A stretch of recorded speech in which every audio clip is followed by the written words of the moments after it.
Exercise 10.2 question number 7। Question number 7 है find the unit vector in the direction of vector A. हमारे पास में एक वेक्टर है a इक्वल्स टू नमस्ते i plus 2j plus 2k i cap plus 2j cap plus 2k cap. ये निकालना है इसका unit vector. Find the unit vector in the direction of this. तो unit vector of any vector, किसी भी vector का जो यूनिट वेक्टर होता है उसे a cap upon magnitude of a। ठीक है, किसी भी वेक्टर का अगर हमें यूनिट वेक्टर निकालना है तो हम ऊपर पर रखते हैं वेक्टर और नीचे क्या रखते हैं, वेक्टर का मैग्नीट्यूड। तो a cap equals to vector है अपॉन मॉडुलस ऑफ a। तो ये जो यूनिट वेक्टर आएगा a कैप यानी i plus 2j plus 2k upon magnitude of a। Magnitude of a निकलेगा 1 का स्क्वायर प्लस 2 का स्क्वायर प्लस 2 का स्क्वायर। तो यूनिट वेक्टर जो आएगा i plus 2j plus 2i plus 2k upon 2 to the 4 4 और 4 under root 9, या फिर यूनिट वेक्टर आ जाएगा 1/3 i प्लस 2j प्लस 2। ठीक है। अब क्वेश्चन नंबर 7। क्वेश्चन नंबर 7 देखो, फाइंड अ यूनिट वेक्टर। ये भी ऐसा ही है, क्वेश्चन नंबर 7 का यही था।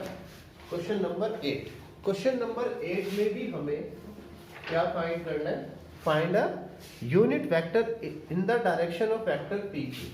किसके डायरेक्शन में, पी क्यू की डायरेक्शन में हमें शो करना है। ठीक है, where p and q are respectively, जहां पर पी कितना है, where p and q are respectively 1 2 3 and q are 4 5 6। तो हमें पी क्यू की डायरेक्शन में इस वेक्टर को शो करना है। तो देखो पी क्यू कैसे निकलेगा। वैसे तो पी क्यू निकालने के लिए इनिशियल पॉइंट्स में से, सॉरी टर्मिनल पॉइंट में से इनिशियल पॉइंट को माइनस करके वेक्टर निकाल देते हैं। कल मैंने क्वेश्चन आपको कराया भी था शायद सर। अगर आपको और समझना है डीप तो देखो, सपोजिबली ये है हमारे पास में दोनों वेक्टर 4 5 6 यहाँ पर है, थोड़ा ऊपर 4 5 6, और ये वाला जो है 1 2 3 यहाँ पर है 1 2 3। ये वाला पॉइंट है Q, ये वाला पॉइंट है P,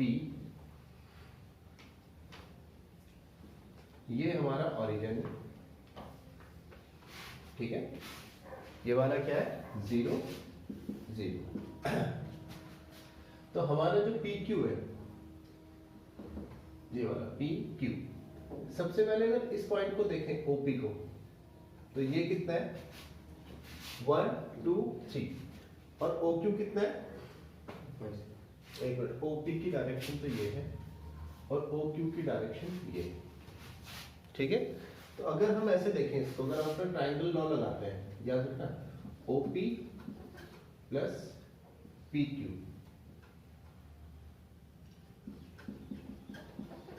OP प्लस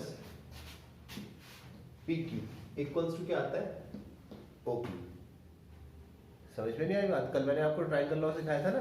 तो देखो OP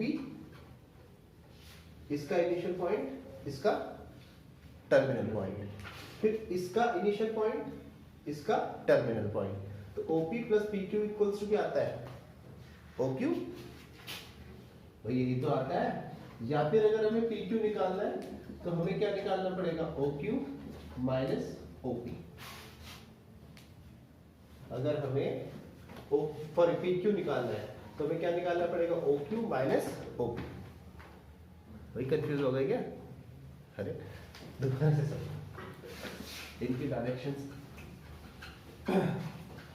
देखो हम इसमें ट्रायंगल लॉ लगा रहे हैं। तो ट्रायंगल लॉ क्या कहता था, या तो पैरेललोग्राम में तो दोनों के इनिशियल पॉइंट आते थे, और ट्रायंगल लॉ में क्या आता था, एक का इनिशियल पॉइंट दूसरे का टर्मिनल पॉइंट। तो देखो इसका इनिशियल पॉइंट O, ओरिजिन है 0 0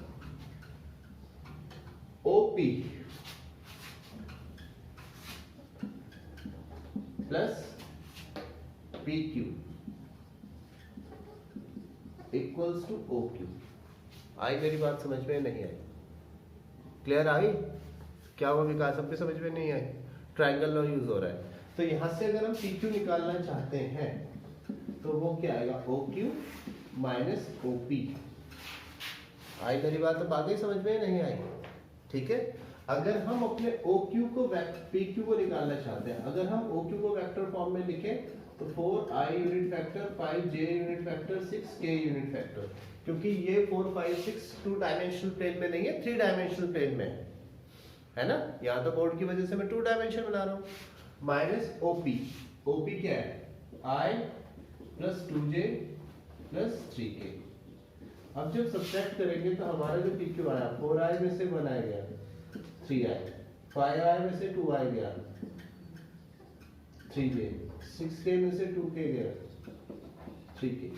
मेरी बात आई समझ में? अभी भी नहीं आई? हाँ भाई, 4i में से 1 आ गया 3i, 5 में से 2 गया 3j, 6 में से 3 गया 3k। तो अगर हमें डायरेक्टली कहीं पर निकालना है, ऐसे हमें पोजीशन वेक्टर्स दिए हुए तो हम डायरेक्ट निकाल सकते हैं। P Q equals to 4 minus 1 into i, 5 minus 2 into j, 6 minus 3 into k. तो हमारा जो पी क्यू आया, पी क्यू तो हमारे पास में आ गया 3i plus 3k plus 3k। लेकिन मुझे इस पी क्यू का क्या निकालना है, यूनिट वेक्टर। यूनिट वेक्टर का है ना, हाँ यूनिट वेक्टर निकालना है। तो पी क्यू का अगर मुझे यूनिट वेक्टर निकालना है तो इसका मतलब इस पर कैप लगा दो, वो आएगा p q upon modulus of p Q.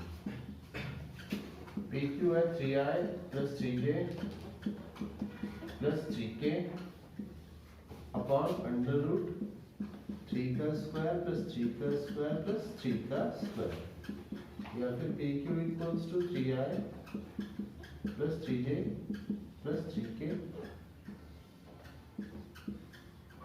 3 into 3 का स्क्वायर। 3 इंटू 3 के स्क्वायर में से एक 3 बाहर ले लेंगे,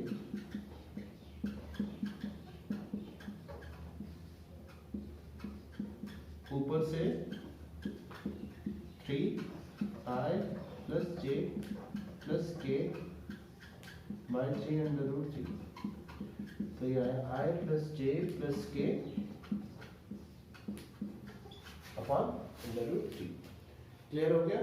कॉपी कीजिए दोनों में प्रैक्टिस के क्वेश्चन। बहुत लेट आए आज तुम लोग। इसके बाद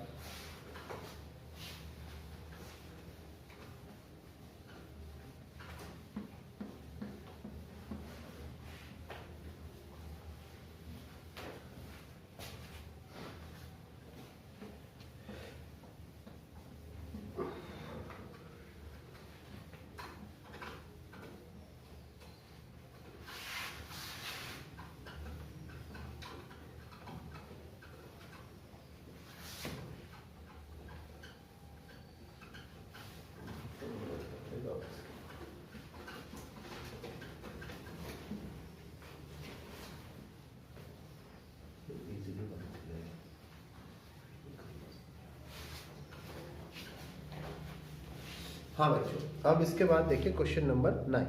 क्वेश्चन नंबर 9 में भी हमें 2 वेक्टर्स दिए हुए हैं, ये आप होमवर्क में कर लीजिएगा। पहला वेक्टर है a equals to 2i minus j plus 2k, 2i cap minus j cap plus 2k cap, है ना, 2k कैप। और जो दूसरा वेक्टर है b, वो है minus I plus J plus 2k, minus I plus J plus 2k cap. ये vectors है हमारे पास में, नहीं sorry minus I plus J minus k cap. और हमें फाइंड करना है unit vector in the direction of एक vector A plus vector B. इसके डायरेक्शन में हमें यूनिट वेक्टर फाइंड करना है। तो आप डायरेक्ट ही ऐड कर सकते हैं ए प्लस बी को, यानी 2 प्लस माइनस 1 प्लस 1 2 और 1। क्यों? वही वाला प्रोसेस सपोज कीजिए ओरिजिन है 3 डायमेंशन में, पहला वाला पॉइंट ये है, ये थोड़ा ऊपर आएगा 2 -1 and 2, ये तो वेक्टर है हमारे पास में a, ये वाला वेक्टर हमारे पास में यहाँ है -1 1 और -1, ठीक है। इन दोनों को मुझे ऐड करना है, तो O से हम गए यहाँ पे, एक मिनट इस पे तो ये बन नहीं पाया पॉइंट, हाँ चलो O से तो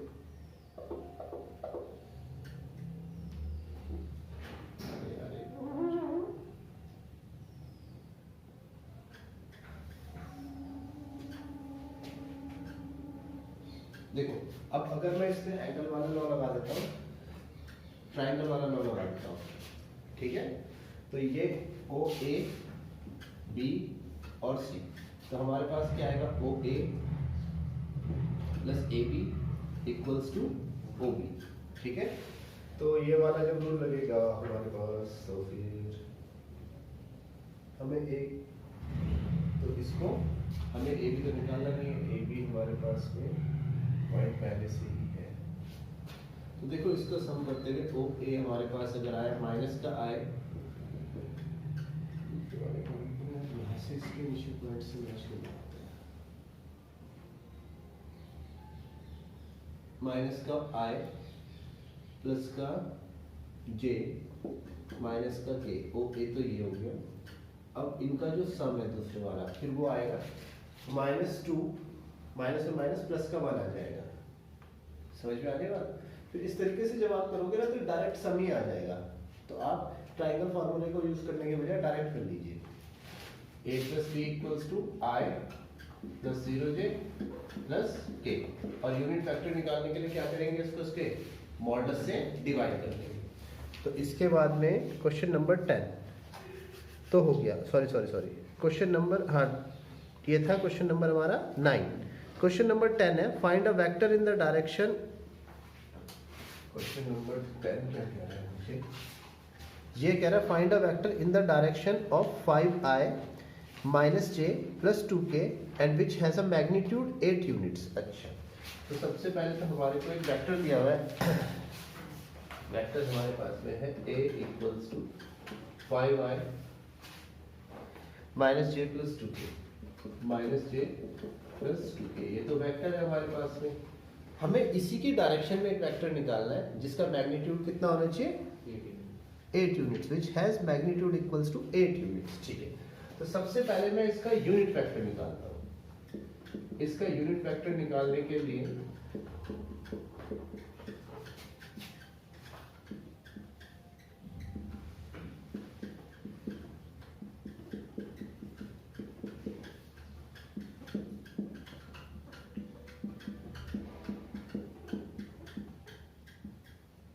कितना है बच्चों, ये 25 + 1 26 और 4 20, 26 और 4 30, ठीक है।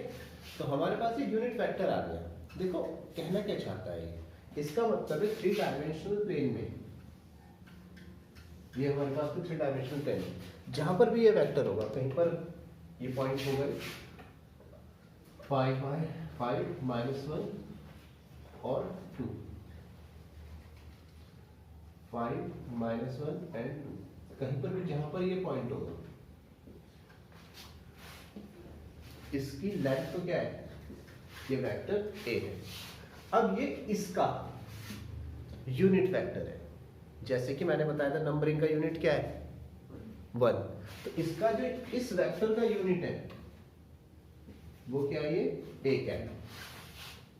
मेरी बात समझ में आ रही है, इस वेक्टर का जो यूनिट है वो क्या है, 1 है। अब इस यूनिट वेक्टर का हमेशा मैग्नीट्यूड कितना होता है, 1, यूनिट वेक्टर का मैग्नीट्यूड हमेशा कितना होता है, 1। अब हमें एक वेक्टर फाइंड करना है जो इसी की डायरेक्शन में हो और उसका मैग्नीट्यूड कितना हो, 8।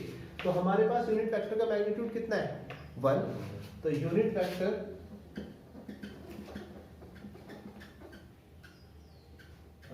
Unit vector in the direction of vector A with magnitude 8 is, हम क्या करते हैं देखो, यूनिट वेक्टर इस एक ही डायरेक्शन में है और उसका मैग्नीट्यूड कितना है 1, और हमें इसी डायरेक्शन में एक वेक्टर निकालना है जिसका मैग्नीट्यूड कितना होना चाहिए 8। तो हम क्या करेंगे, इस यूनिट वेक्टर को ही 8 से मल्टीप्लाई कर देंगे। मेरी बात क्लियर हुई है नहीं? नहीं हुई? देखो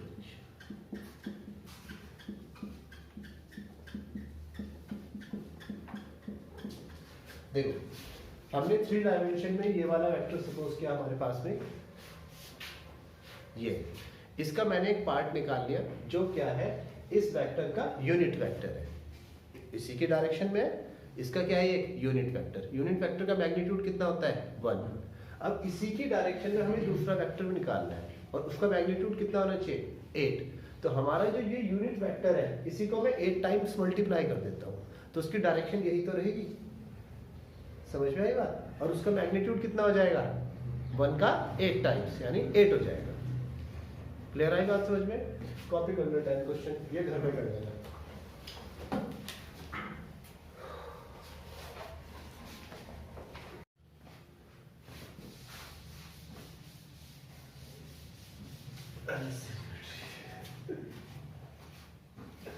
इसे एक बार अच्छे से साफ करना पड़ेगा पूरे बोर्ड को, चमकाना पड़ेगा।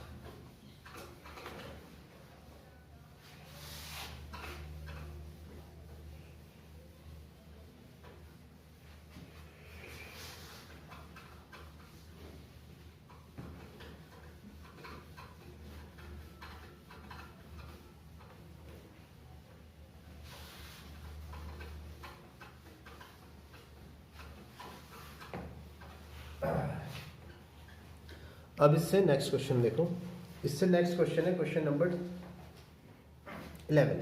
ये क्या कह रहा है, show that these vectors are no linear.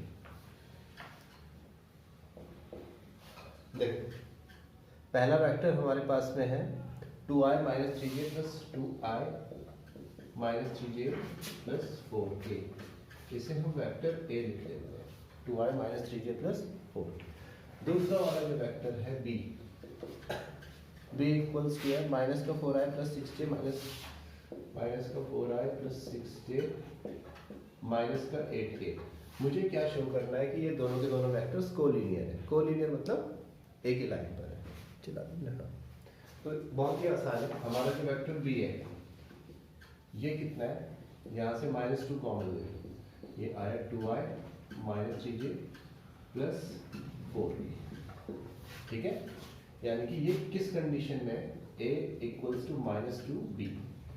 Collinear का मतलब होता है, हाँ कोलिनियर कैसे प्रूव कराया था, अगर ये कोलिनियर का मतलब होता है कि अगर ये कंडीशन सेटिस्फाई हो गई, यही पैरेलल लाइन के लिए भी है। कोलिनियर का मतलब होता है लाइन के ऊपर लाइन, है ना। तो देखो ये क्या कह रहा है, वेक्टर a जो है वेक्टर b के कितने टाइम्स है -2 टाइम्स। तो इसी से प्रूव हो जाता है कि दोनों कोलिनियर है। कैसे? क्योंकि ये कोऑर्डिनेट्स है 2 -3 और 1। मतलब ये वेक्टर जो है, वेक्टर क्या होता है, वेक्टर में एक डायरेक्शन भी होती है। वेक्टर में क्या होता है, मैग्नीट्यूड और डायरेक्शन। तो जब हम इसका ये -2 टाइम्स है तो इस ये किस में होगा, ये वेक्टर उसी डायरेक्शन में होगा। समझ में नहीं आ रही बात? अलग डायरेक्शन में नहीं हो सकता, क्योंकि अगर अलग डायरेक्शन में हुआ तो वेक्टर ही क्या हो जाएगा, डिफरेंट वेक्टर हो जाएगा। और अगर इसकी डायरेक्शन में ही -2 टाइम्स है तो क्या होगा, ये कोलिनियर ही होगा। समझ में नहीं आई मेरी बात? आई आगे ना? ठीक है, देखो जैसे ये है 3 डायमेंशनल स्पेस, समझो जरा। जैसे ये है -2 2 -3 और 4, ये वाला पॉइंट है हमारे पास। ओके, ये हमारे पास 3 डायमेंशनल स्पेस है। अब जो दूसरा वेक्टर है ना, क्योंकि इसमें क्या है, मैग्नीट्यूड और डायरेक्शन दोनों ही है। अगर इसका कोई भी दूसरा पॉइंट इसका 2 टाइम्स नहीं हो सकता, क्योंकि इसका 2 टाइम्स होने के लिए उसको इसी की डायरेक्शन में जाना पड़ेगा, क्योंकि इसमें डायरेक्शन भी एसोसिएटेड है ना।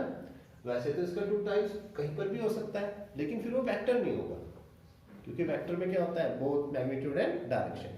तो इसका -2 टाइम्स जो होगा या 2 टाइम्स जो होगा वो क्या होगा, इसी के ऊपर होगा, कोलिनियर ही होगा। ठीक है, तो यहाँ पर आ गया a equals to minus two b या और a equals to lambda b। So a vector a is collinear to vector b। अब इसके बाद क्वेश्चन नंबर 12। क्वेश्चन नंबर 12 है डायरेक्शन कोसाइंस का। ये डायरेक्शन कोसाइंस मैंने आपको कल बताए भी थे। डायरेक्शन कोसाइंस होता है find the direction cosines of the vector i cap plus 2j cap और i cap plus 2j cap plus 3k cap. एक बार मैं हल्का सा फॉर्मूला बता देता हूँ। सपोजिटली हमारे पास में, फिर इसे निकाल लेंगे। सपोजिटली हमारे पास में एक वेक्टर है A B equals to A plus I cap B plus J cap C plus K cap. ठीक है, तो इसके जो डायरेक्शन कोसाइंस होंगे कॉस एल्फा इक्वल्स टू ये क्या होगा a upon under root A square plus B square plus C square. ठीक है, कॉस बीटा क्या होगा b upon under root A square plus B square plus C square.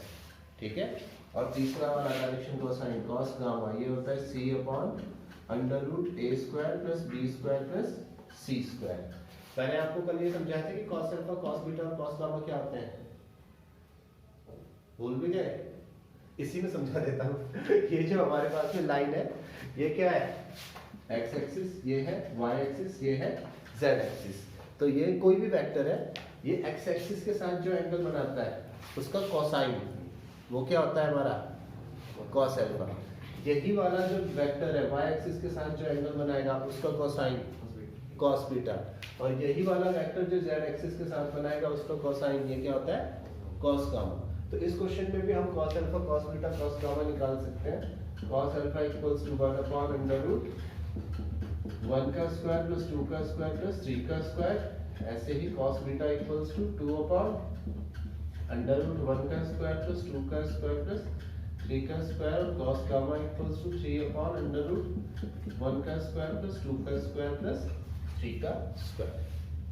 Copy कीजिए और इसे निकाल दीजिए कॉस बीटा और कॉस गामा को। अच्छा हाँ, एक इसके साथ साथ में क्या होता है, इधर देखो, कहीं कहीं पर ना डायरेक्शन रेशियोज भी पूछे होते हैं।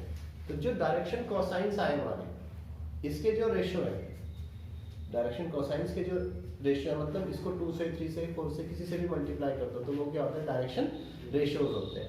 या फिर इन जनरल हम इस ए बी सी को ही डायरेक्शन रेशियोज ले लेते हैं। वैसे एनसीईआरटी में तो है नहीं, साइड बुक में है।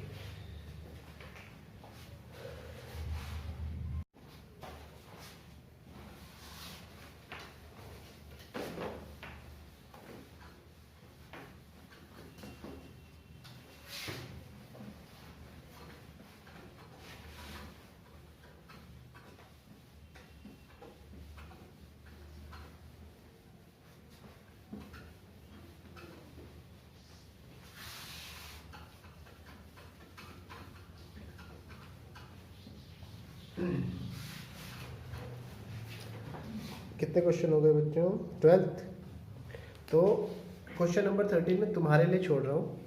इसमें हमारे पास में दो वेक्टर्स दिए हुए हैं। ए इक्वल्स टू है हमारे पास 1 2 -3 1 2 -3 और b इक्वल्स टू हमारे पास में है -1 -2 और 1 -1 -2 और 1। तो हमें सबसे पहले तो ए बी निकालना है। ठीक है, और फिर it is directed from A to B, और उसके बाद क्या निकालना है उसके डायरेक्शन कोसाइंस। तो आपको मैंने समझा दिया है बी कैसे निकालना है ना। बी के वेक्टर में से ए का वेक्टर माइनस करना, फिर क्या निकालना उसके डायरेक्शन कोसाइंस। कमाल समझ में आया भाई। ए बी ऐसे निकालना -1 into i plus -2 into j plus -1 -3 into k. A B आया माइनस का 2i माइनस का 4j और यहाँ पे प्लस का 2k। अब बाकी आगे इसके डायरेक्शन कोसाइंस आपको निकालने आते ही हैं, कर दोगे। अब इसके बाद क्वेश्चन नंबर 14। क्वेश्चन नंबर 14 में डायरेक्शन कोसाइन से रिलेटेड है। ये क्या कह रहा है, show that the vector, show that the vector i plus j plus k, ये है वेक्टर हमारे पास में, क्या i plus J plus k, it is equally inclined to the axis O X O Y and O Z. ये क्या कह रहा है कि ये जो वेक्टर है ये इन तीनों एक्सिस पर ओ एक्स ओ वाई और ओ जेड कहीं पर हमारा ये वेक्टर भी है इसमें i प्लस जे प्लस के, ये कह रहा है कि इक्वली इंक्लाइंड है। इक्वली इंक्लाइंड का मतलब सभी के साथ इक्वल एंगल बना रहा है। तो सिंपल सी बात है, डायरेक्शन कोसाइंस निकाल दो, वो इसके एंगल आ जाएंगे कॉस वाले।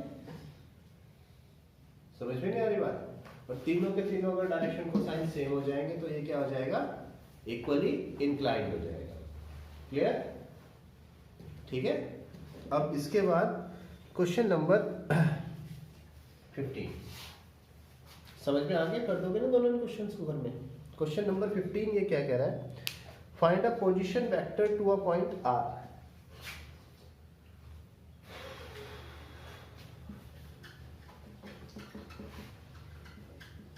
क्वेश्चन नंबर 15 ये कह रहा है, find the position vector of a point R which divides the line segment joining the two points in 2:1।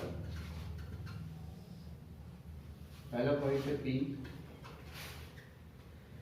i plus 2j minus 2k, I plus 2j minus 2k नहीं sorry, i plus 2j minus k, ये तो P है, और ये है Q।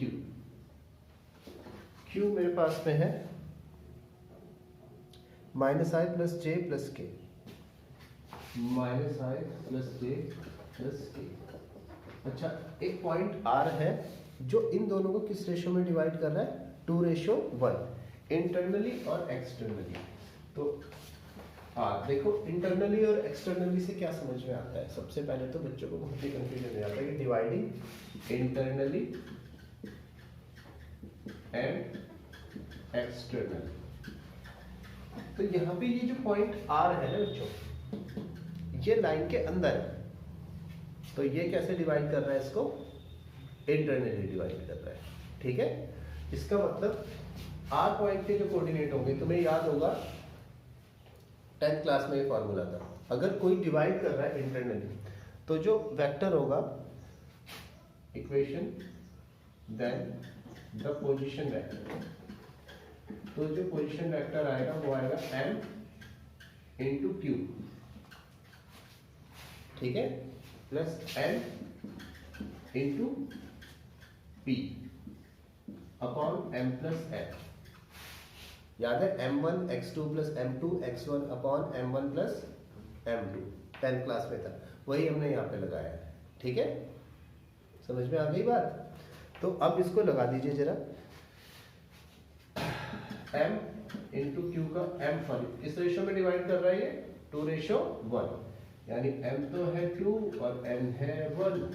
तो पहला तो आया 1 इंटू माइनस का i प्लस का j प्लस का 2k प्लस n की जगह 2i plus 2j minus k upon m1 plus m2 1 plus 2। कर दोगे आप इसको खुद सॉल्व कर दोगे ना? ये तो इंटरनली की बात है। अच्छा, किसी लाइन को एक्सटर्नली कोई पॉइंट कैसे डिवाइड कर सकता है पता है? इंटरनली और एक्सटर्नली 10th क्लास में भी था, 11th में भी था, एक दो क्वेश्चंस में। एक्सटर्नली आर कैसे से डिवाइड करेगा? देखो यही हमारे पास लाइन है पी क्यू, ये है P, ये है Q। अच्छा अब की बार जो है आर पॉइंट बाहर है, एक्सटर्नल मतलब पी क्यू से बाहर है। अब ये इसे कैसे डिवाइड कर रहा है कि क्यू आर जो है वो 2, सॉरी पी आर कितना है अप्रोक्स 2, और आर क्यू कितना है, अब इसे किस पॉइंट किस रेशो में डिवाइड कर रहा है, 2:1 में। मेरी बात आई समझ में? अब अगर एक्सटर्नली डिवाइड करें, इफ एक्सटर्नली डिवाइड कर रहा है तो उसके लिए जो फैक्टर्स हैं, the position vector, the position vector, ये आ जाएगा m into Q minus n into P upon m minus n। ठीक है, तो इसका मतलब m यानी कि 1, या m तो इसमें 2 था, और n1 था, ये गलत लिख दिया भाई, n था इसमें 2 और n था 1, तो 2 इंटू क्यू माइनस का i प्लस का j प्लस का 2k माइनस n था 1 into p i plus 2j minus k upon m minus n 2 minus 1। यहाँ पे वैल्यूज रख के आप सॉल्व कर सकते, कॉपी कर लो।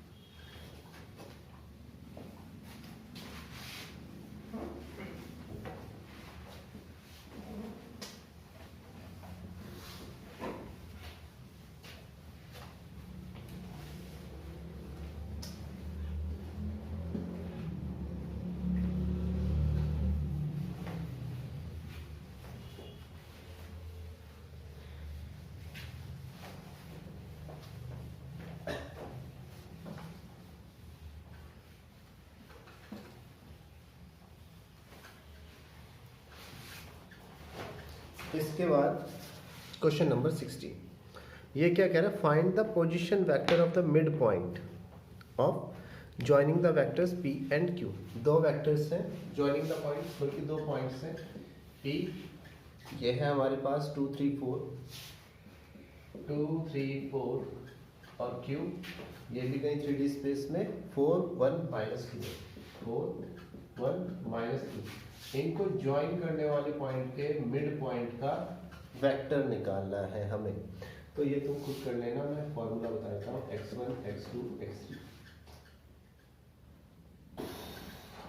x1 y1 z1 x2 y2 z1, ठीक है। तो वेक्टर या points of the mid point, अगर हमें मिड पॉइंट के ही पॉइंट्स निकालने, points of the mid point, ये है x1 plus x2 y2 y1 plus y2 y2 and z1 plus z2 y2। और अगर वेक्टर निकालना होगा तो जो ये पॉइंट्स आ गए उन्हें यूनिट वेक्टर के साथ रख दो, i j k के साथ, तो हमारा वेक्टर आ जाएगा। समझ में आ गई बात? तो ये कर लेना घर में, ठीक है। क्वेश्चन नंबर 17, ये कौन सा क्वेश्चन था? 60। क्वेश्चन नंबर 17 मुझे कहना है,